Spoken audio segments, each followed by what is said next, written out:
latido de hoy, Bogotá, el dilema entre lo nuevo y lo histórico.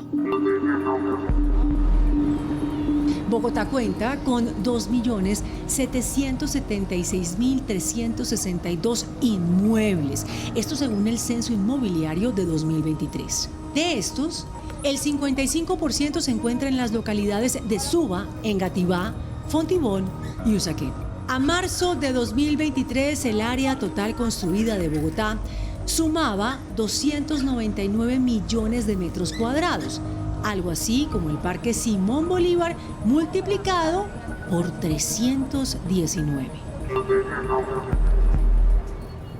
Hola a todos, bienvenidos nuevamente a Latido, este espacio en el que le tomamos el pulso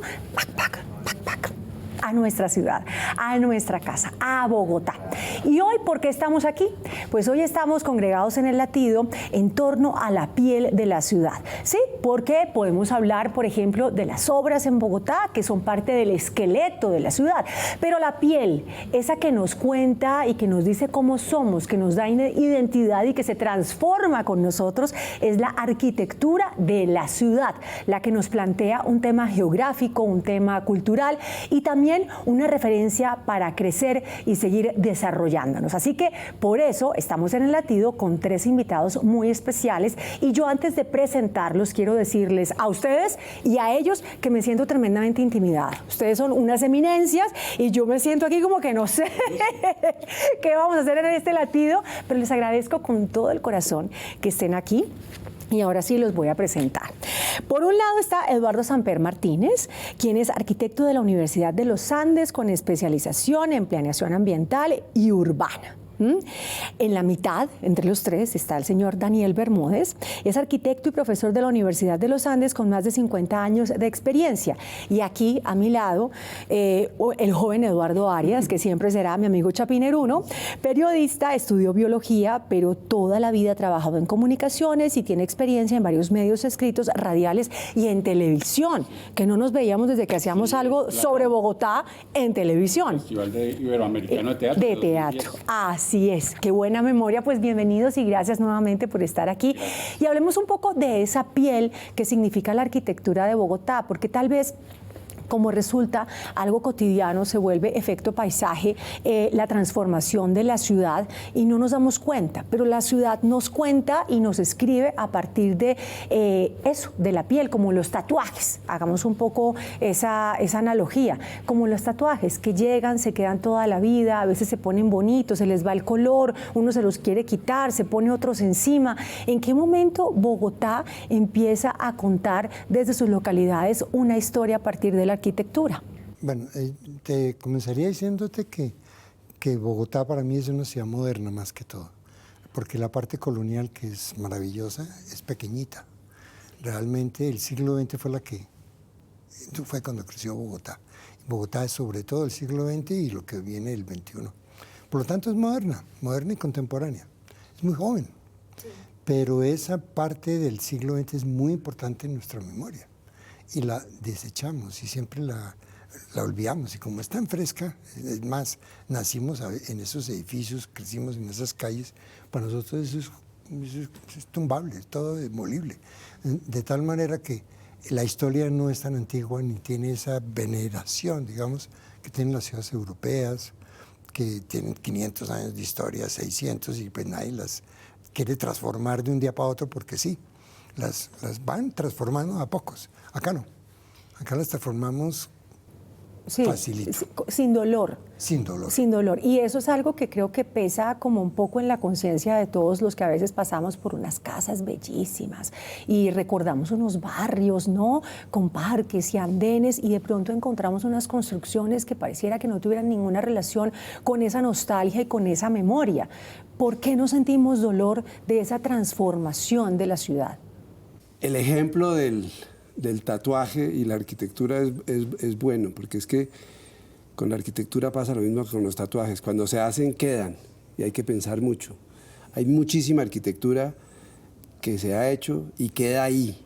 Eso es una cosa que, decir, la arquitectura es una cosa seria, ¿no? Es muy fácil y es muy común de los bogotanos hablar mal de sus administraciones, pero ha habido una tradición de cuidar a Bogotá. Hay un POT, hay una cantidad de torres enormes ahora que todos nos escandalizamos, pero también es cierto que el crecimiento de Bogotá hacia la sabana está medio parado. Lo difícil es el crecimiento de la sabana hacia Bogotá. La sabana está destrozada, pero por otras razones, ¿no? Entonces yo soy un poco optimista de lo que es Bogotá. Vivo en el centro, camino, ¿no? Camino por entre el centro internacional, por sitios donde consigo una cantidad de servicios, restaurantes.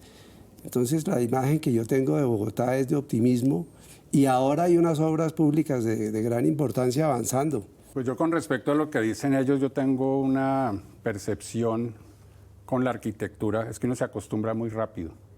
Y cuando uno trata, yo a veces, es decir, yo vivo en La Calleja, vivo cerquita de un barrio que se llama Santa Bárbara Occidental, que era de casas, unas casas pues arquitectónicamente no muy valiosas, pero urbanísticamente, y yo no me acuerdo cómo era eso. Yo no me acuerdo, yo voy al Chicó y me toca mirar fotos para acordarme cómo eran las casas. Pues sí, tengo un recuerdo genérico de casa del Chicó, un piso, jardín japonés, pero es un genérico, no es un recuerdo preciso. Esta es la casa donde vivía X persona del colegio, X compañero. Y a mí me parece, no sé si estén de acuerdo, que las personas se acostumbran muy rápido y como que muy rápidamente, bueno, esto se volvió así. Es decir, a mí, por ejemplo, yo voy en Transmilenio a mi casa por la autopista, y estos nuevos edificios que hay, yo ya no sé si, por lo que veo, ya no sé si estoy en la 116, en la 106 o si ya llegué a la 127. Entonces me parece que la arquitectura también tiene como eso, como que muy rápidamente uno se acostumbra. Y lo que decía Daniel me parece importante, la arquitectura es muy seria porque está ahí. Es decir, a veces yo pienso, bueno, la gente se queja de los grafitis que enfeecen la ciudad. ¿Y quién se queja de la arquitectura que enfeece la ciudad? ¿O quién se queja de la estatua que pusieron en un parque que, para mi gusto, enfeece la ciudad? Entonces, yo pienso que la arquitectura también tiene eso, que la arquitectura es algo que afecta a todas las personas, y curiosamente en la cultura general de la gente la arquitectura no es importante. No es importante saber quién era Guillermo Bermúdez, no es importante saber quién era Germán Samper-Géneco, ¿no? Los grandes arquitectos padres de mis dos compañeros acá. Eso como que no forma parte de la cultura general, y eso me parece que Eduardo pues ha hecho libros sobre el siglo XX, pues, la edad de oro de la arquitectura moderna en Colombia, del 40 al 70, que es una cantidad de edificios que tenemos ahí, y son paisaje para nosotros, no sabemos si valen, si no valen, por estar pensando en que lo único que hay que conservar es lo colonial. Ok, y entonces, ¿cómo entender esa ciudad de ladrillo rojo que es tan uniforme y que nos da una identidad? ¿Quién decide entonces la estética, por ejemplo, de la ciudad, más allá de la posibilidad de una buena vida para los habitantes a partir de la arquitectura? No, la estética nunca ha sido posible de definir así. No, es un tema muy difícil, pero sí es verdad que hay cultura arquitectónica, y hay que tratar de, primero que todo hay que tratar de contarla. Yo creo que las personas, no solamente los habitantes normales, sino los que se encargan de hacer la ciudad, y aquí digo una cosa que me parece importante, una cosa son los arquitectos, que hacemos lo que nos dicen otros que hagamos, porque rara vez nosotros decidimos qué es lo que hay que hacer. Nosotros llegamos al final de una toma de decisiones. Los que deciden hacerlo son los constructores, son los promotores. Eso en la parte privada, y en el público, pues obviamente las instituciones, normal. Pero de todas maneras los arquitectos llegamos a ejecutar una decisión tomada. En cambio, pero no hay cultura de arquitectura en ese sentido amplio. Yo me acuerdo, por ejemplo, la época de nuestros padres, pues no sé, había como una igualdad entre el político y el arquitecto para tomar decisiones. Había como una búsqueda de una buena solución. Hoy en día no. Se toma la decisión, el arquitecto está ahí abajo, venga, salga y hágame esta cosa rápido. Daniel, ¿cómo nos podemos contar en este momento, a partir de la inexistencia, y qué pena volver a mi tema de la nostalgia, de esos espacios amplios, ¿verdad? Y empezar a contarnos a partir de espacios tan pequeñitos que ahora uno encuentra en Bogotá, que uno pensaría, no, como que esta es la manera en la que viven los parisinos o viven los japoneses, qué sé yo, en estos espacios tan reducidos, en este co-living y no sé qué más vainas, ¿no? ¿Cómo nos empezamos nosotros a estructurar desde ahí? Eso que dices es un reclamo muy común. Ese reclamo impulsado por la nostalgia es muy común. Pero tenemos que entender, y para eso pongo yo este ejemplo, yo le oí a mi abuelo hablar de una ciudad en los 30 y en los 20 de 60.000 habitantes. Y oí hablar, y cuando empecé a estudiar, es decir, graduado de bachiller, cuando empecé a estudiar, hablábamos de una ciudad de 1 millón de habitantes. Y hoy tenemos una ciudad de 8 millones de habitantes que, a mi modo de ver, insisto, está relativamente contenida en su crecimiento. Desde que yo me acuerdo se ha hablado de los horrores de que una ciudad crezca sobre un sitio tan fértil como la Sabana de Bogotá. O sea, que la ciudad en sí, a mí, es decir, yo creo que no hay que tenerle miedo a la alta densidad. La alta densidad es una solución lógica de economía del espacio. Muchos, como dice Eduardo, creen que por ponerle, porque es que se llegó a esa cosa de que si es ladrillo a la vista es bueno. Llegó un momento en que era como la fórmula de que Bogotá tiene que ser ladrillo, y eso, entre otras, en la formación de arquitectos produjo una cantidad de confusiones. Yo creo que la arquitectura es un asunto de libertad.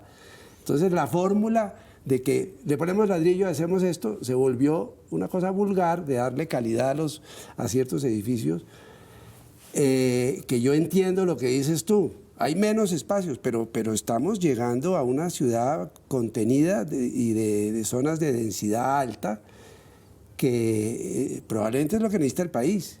Entonces, equivocaciones hay, ¿no? Sí. Y pero hay cosas positivas. La nostalgia de Chapinero, que no sé exactamente a qué te refieres, no podemos pensar que los barrios sigan siendo barrios de 2 pisos. Que la ciudad no se puede dar ese lujo. Y hay casas que no, por eso yo digo, hay zonas, hay una cosa que se llama la conservación urbanística, que hay barrios que tienen valor urbanístico. Por ejemplo, el barrio Bosque Izquierdo, que donde tengo yo mi oficina, es un barrio conservado, ¿no? Pero por ejemplo, Bosque Izquierdo es la excepción un poco a la regla Hay de la cantidad de lugares que uno encuentra que no se conservan Merced, porque, no sé qué, pero Daniel, se dejan ahí hasta que se desploman. Y se desploman y luego construyen la torre, ¿no? Ahora, está muy bien y tenemos que ver la parte positiva de esas torres, eso me parece bien, pero ¿cómo podemos mantener a la ciudad dentro de una identidad y de una cosa que sea, claro, ustedes no son, tienen el trabajo de construir lo que otros están, digamos, articulando a través de unos recursos. Ustedes diseñan, ustedes llevan a cabo el proyecto, pero ¿cómo hacer para que la ciudad que no termine siendo una masa de cosas que no se comprenden, sino que nos incluyan a todos? Y, por ejemplo, en el caso de los espacios pequeños que son necesarios en este momento en todo el mundo, pues empiecen a narrarnos también la arquitectura desde ahí, para nosotros poder tener una identidad como bogotanos desde ese punto de vista que es el que estamos hablando. Pues yo quiero citar 2 ejemplos de cómo se puede hacer una buena ciudad, y son obras de ellos 2. Uno, la plazoleta de la Universidad Jorge Tadeo Lozano, donde está el edificio de posgrados y el auditorio y el museo, que es un espacio abierto para los bogotanos. Ahí no hay torniquetes de universidad, es una universidad privada, pero lo que hicieron fue crear un espacio abierto para la ciudad. Y el Parque Central Bavaria, en el que participó Eduardo Samper, que es una cosa para mí ejemplar en el centro de Bogotá, una obra contemporánea en la época de la especulación inmobiliaria, ¿no? Porque ya no estamos en la época del Banco Central Hipotecario, sino ya estamos en la época del UPAC y post-UPAC, y sin embargo son ejemplos de cómo se puede hacer esa ciudad densa, pero con espacios de calidad y sobre todo espacios que lo hacen sentir a uno. Yo camino mucho como ciudadano. Yo cuando paso por esos 2 sitios, y no es porque ellos estén aquí sentados, eso yo se lo digo cada vez que paso por la 26 y coger la tercera, y le digo a la gente, miren el edificio de posgrados de Daniel Bermúdez. Esto es un ejemplo de muy buena arquitectura que está cumpliendo con una función del siglo XXI. Necesitamos que la Tadeo crezca y tengan nuevas aulas, pero el resultado es muy grato para los habitantes de Bogotá. Pues es que ahí sí Y ya es que creo Bogotá que tiene tocamos ejemplos, a ese punto, perdona que te interrumpa, que son los espacios públicos, que ahí sí siento que todos los bogotanos tenemos un referente ejemplo, muy claro, porque son fantásticos, por ejemplo, las el Centro bibliotecas. Internacional, que yo creo que es importante decirlo, esos edificios de los años 60, pues de Obregón y Valenzuela, el Centro Bavaria, Cuellar Serrano Gómez, los edificios que hay por ahí, están todos los edificios conectados por unos pasadizos de 2 niveles. Uno puede salir de la 28 con 13 y por dentro de los edificios llegar al Hotel Tequendama por unos espacios donde hay locales comerciales. Es decir, ejemplos buenos sí hay. O uno que me enseñó Eduardo Samper alguna vez, que me hizo un tour por Bogotá, que son los aleros que hay en la carrera séptima del costado oriental entre la Jiménez y la calle 12. Son edificios de la misma altura todos, de distintos arquitectos, pero eso urbanísticamente es uno de los sitios. Eso nadie lo sabe, nadie se fija en eso, todo el mundo ha pasado por ahí. Es decir, en Bogotá hay unos ejemplos de que sí se puede, pienso yo, y estoy de acuerdo con Daniel, es decir, si el arquitecto lo dejan tomar decisiones o al urbanista y no simplemente necesito que me haga un edificio y haga lo bonito y barato, lo que está diciendo Eduardo, si hubiera esa concertación que no sé cómo era en la época de los 60, pero ustedes saben mucho más de eso que yo. Es que ahí estás tocando un tema muy interesante, es que realmente la planificación de la ciudad cambió. Antes se veía el conjunto, el sector, se hacía un plan urbano, se hacía un plano de masas incluso. Entonces, por ejemplo, se hacían varios edificios por distintos arquitectos en distintas épocas, unos mejores que otros, pero el conjunto era armonioso. Incluso hay barrios en el Chicó. El Chicó, hay unas zonas del Chicó, perdón, que el Chicó ampliado, no el Chicó original, que son todos de la misma altura. Entonces, puede que a uno no le gusten todos los edificios, pero el ambiente como de unidad que da los 6 pisos permanentes con sus parques, con sus árboles, le da a uno como una especie de conciencia de pedazo de ciudad bien armado. Cuando ya eso se rompe, es porque realmente las normas ya no están trabajando bien. Están trabajando solamente con las cifras económicas.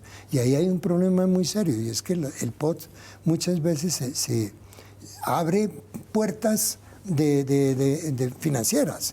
Es decir, que me van a triturar todos mis compañeros, mis clientes, perdón, que son los que quieren hacer más y más construcción. Pero es que la verdad debe haber un control de construcción de alta densidad, pero también un control de volumetría urbana. Pero es que, Eduardo, yo creo que acabas de decir una palabra que tal vez un poco transforma esta otra que yo había estado usando en el capítulo, que era la nostalgia, y llego a la armonía. Y tal vez a eso es a lo que quiero llegar. No es que no quiera ver las bondades de lo que se necesita actualmente para una población tan grande como la de la ciudad, pero sí es cierto que más allá de lo que debería ser la armonía, ahí es una homogenización. Y a mí en lo personal, esto es una opinión personal, me parece que sí nos podemos reflejar nosotros y sentirnos bogotanos en esos espacios públicos maravillosos que existen y que son para la ciudad y que de hecho nos dan el nombre de bogotanos y nos hacen sentir orgullosos. Pero el resto de la ciudad sí está un poco, y lo digo de verdad con todo respeto y como una caminante cualquiera completamente ignorante del tema arquitectónico, más allá de lo que conoce cualquier persona del común, pues un poco abandonados en ese sentido, y por eso me parece importante las voces que ustedes ponen aquí, un poco para cuestionar de qué manera sí se necesita que el arquitecto tenga un poco más de liderazgo y se le permita construir el imaginario y esa piel para el tatuaje, preparar la piel, ¿no?, para poner el tatuaje y que la ciudad pueda escribirse desde esa perspectiva. Sí, por ejemplo, yo creo que hay ejemplos muy bonitos de que todavía se conservan, por ejemplo, el barrio Niza, sobre todo el Niza, se llamaba Niza Sur, ahora se llama creo que Niza Antiguo.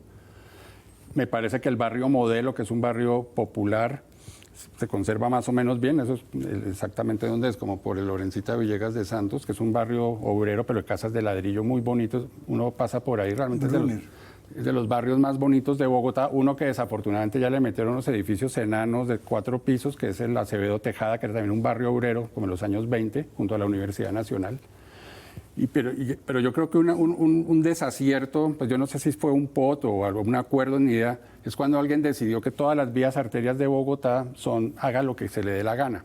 Entonces uno ve el barrio Niza del que hablaba, por dentro de Niza sigue siendo los parques y todo, pero la avenida Suba y la 127, concesionario de uno, concesionario, es decir, rompió completamente la armonía. Simplemente, no sé si fue así, como que...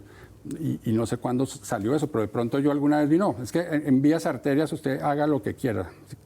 No sé si sea tan así, ustedes me corrigen porque yo esos temas Eso me acuerda algo que hablaba Daniel, que me parece igual grave. En la sabana ocurre lo mismo, pero a una escala mucho mayor. O sea, por ejemplo, todas las industrias se colocaron a lo largo de la 80. Todas las industrias se colocaron a lo largo de la salida de Faca. O sea, es una fila. Ustedes vieron la película esta de Brasil, la película. Sí. Bueno, es eso. Uno va como entre vallas, mirando en industrias, ya no ve el campo. Yo me acuerdo que yo con Tomás Van der Hamen tuve una grata discusión, porque yo trabajé mucho en humedales y él trabajó digamos, el trabajo de los arquitectos en los humedales, etcétera. Eso es tema de otra... Sí, eso nos da para otro capítulo. Pero la verdad, él me decía una cosa que me llamaba la atención, y es que, miren, todas las ciudades europeas, uno sale de la ciudad, entra al campo, y después vuelve a la ciudad. O sea, hay como unas transiciones entre ciudad, campo y ciudad. O sea, por ejemplo, Mosquera, debía haber un verde entre Bogotá y Mosquera, por decir algo. Ya no, ya eso es una fila... Como Los Ángeles. Sí, para más es un tubo, porque es que detrás de ese frente sí están las vacas y está la tierra y todo eso, y no sé qué. Entonces, realmente hay una no planificación del uso, era lo que yo quería decir, el uso. Es el uso el que está realmente dominando vamos a poner oficinas y comercio en todas las avenidas, en este caso vamos a poner industria en todas las carreteras. ¿Qué viene para Bogotá desde la arquitectura hacia el futuro? ¿Cómo ven ustedes el desarrollo arquitectónico de Bogotá a futuro?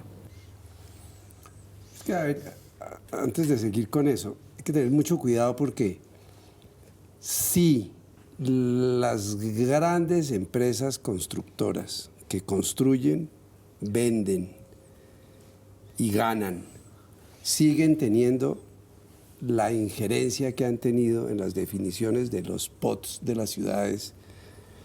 El camino va a ser difícil. Es decir, como el terreno es un gran valor y lo que interesa es la utilidad y la plusvalía, pues ahí vamos en una ciudad en que todo lo que producimos obedece a situaciones comerciales. Hay ejemplos que uno puede decir que son más o menos graves.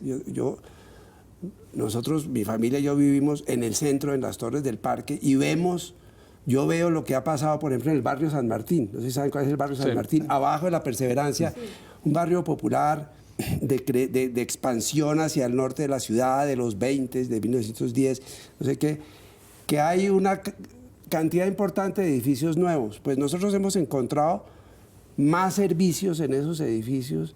Hay cosas que yo creo que son posibles, ¿no? Yo creo que hay cosas que son mostrables, sin que haya arquitectura de la mejor calidad. En donde tenemos una falla tremenda es en que no hay realmente en los POTs unos planes urbanísticos generales para la ciudad. Hay una figura abominable, que yo la he criticado mucho, que se llama el plan parcial. El plan parcial es que el que se encontró unas bodeguitas viejas y logró comprar unas casas y no sé qué, va al distrito y hace un plan parcial y le dan los 20 pisos. Eso es abominable, porque ahí no hay un proyecto de ciudad en lo espacial.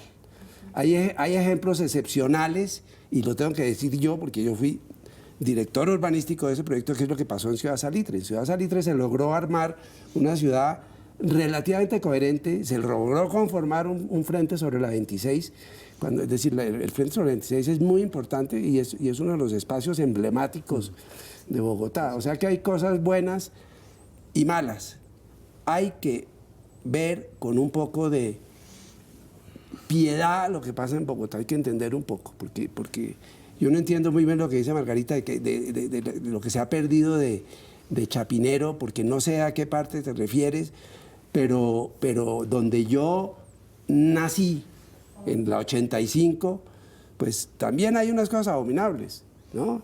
Por mayores alturas, y hay un deterioro por los usos, lo que dice Eduardo. Los usos nocturnos son muy difíciles, digamos, que sean compatibles con la vivienda. Sí hay muchas cosas de Bogotá que son discutibles y sí hay muchas cosas de Bogotá hechas por colegas nuestros y alumnos nuestros probablemente, que son muy mala arquitectura. Eso no se puede discutir, ¿no? Sí, pues a mí me parece que es muy interesante escuchar las voces de ustedes tres. Me encanta, Daniel, que hayas encontrado ahí mi analogía del tatuaje como algo que hubiéramos podido utilizar en este capítulo. Y creo que definitivamente ustedes son unos referentes porque gracias a ustedes nosotros encontramos identidad, por ejemplo, en esas construcciones y en esos diseños, en especial de espacios públicos que nos hacen sentir tan orgullosos de ser bogotanos o, en mi caso, de ser una importación bogotana y ser tan felizmente vallecaucano-bogotana, pero más bogotana que otra cosa. Entonces, de verdad, muchísimas gracias. Y a Eduardo Arias, como siempre, que es un placer verte. Y Muchas a los gracias, tres, pues Margarita. nada, midiéndole aquí el pulso, nosotros 4, a la arquitectura de Bogotá, junto a ustedes, a quienes les agradecemos por su compañía. Y nos encontramos en un nuevo capítulo, así, palpitando como el corazón de la capital de los colombianos. Hoy, El Latido nos dejó con una pregunta vibrante. ¿Es posible avanzar sin olvidar, crecer sin destruir? En Bogotá, donde cada ladrillo lleva siglos de historias y cada proyecto nuevo promete futuros mejores, la respuesta está en las manos de quienes habitan y laten en esta ciudad.